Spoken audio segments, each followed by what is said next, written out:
So ಸಂಪತ್ತಿನ ಬ್ರಹ್ಮಾಸ್ತ್ರ ಯಾರ್ಯಾರು ತೆಗೆದುಕೊಂಡಿದ್ದೀರೋ ಹೇಗೆ ಬರಿಬೇಕು ಅಂತ ನಿಮ್ಗೆ ಹೇಳ್ಕೊಟ್ಟಿದ್ದೇನೆ ಕ್ಲಾಸಲ್ಲಿ.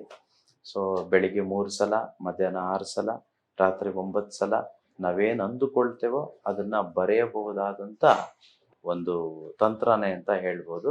ಈ ಬ್ರಹ್ಮಾಸ್ತ್ರವನ್ನು ಯಾರು ಬರಿತೀರೋ 63 ದಿನಗಳ ಕಾಲ ನೀವು ಕೋರಿದ್ದು ನಿಮಗೆ ಸಿಗುತ್ತೆ. ಸೊ ದಯವಿಟ್ಟು ಯಾರೆಲ್ಲ ತೆಗೆದುಕೊಂಡು ಹೋಗಿದ್ದೀರೋ ಮನೆಯಲ್ಲಿ ಪೂಜೆ ಮಾಡಿದ್ರೆ ಏನೂ ಬರಲ್ಲ. ಸೊ ದಯವಿಟ್ಟು ಅದು ಆಶೀರ್ವಾದವಾಗಿರುವಂಥ ಒಂದು ಪುಸ್ತಕ. ನೀವು ಬರೆದ್ರೆ ಮಾತ್ರ, ನೀವು ಸಂಕಲ್ಪದ ರೀತಿ ಕೋರಿದ್ದನ್ನು ನಂಬಿ ಬರೆದ್ರೆ ಮಾತ್ರ ನಿಮಗೆ ಲಭಿಸುತ್ತೆ. ಕರೆಕ್ಟ್ ಅಲ್ವಾ ಮೇಡಮ್? ಖಂಡಿತವಾಗಿಯೂ ನಮ್ಮ ಕರ್ಮಗಳ ಅನುಸಾರವಾಗಿ ಜೀವನ ಪರ್ಯಂತ ಕಷ್ಟಪಡಬೇಕು ಅಂತಾನೆ ಬರೆದಿರುತ್ತೆ. ಬಟ್ ಆದ್ರೆ ಶ್ರೀಕೃಷ್ಣ ಹೇಳ್ತಾನೆ ಅರ್ಜುನನಿಗೆ ಮಹಾಭಾರತದ ಸಮಯದಲ್ಲಿ, ಪ್ರಯತ್ನಂ ಸರ್ವಸಿದ್ಧಿ ಸಾಧನಂ.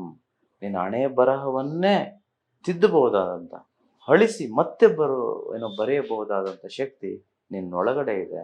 ಅದು ಯಾವಾಗ ಅದು ವೃದ್ಧಿಯಾಗುತ್ತೆ, ಸಿದ್ಧಿಯಾಗುತ್ತೆ? ನೀನು ಸಂಕಲ್ಪ ಮಾಡಿದಾಗ.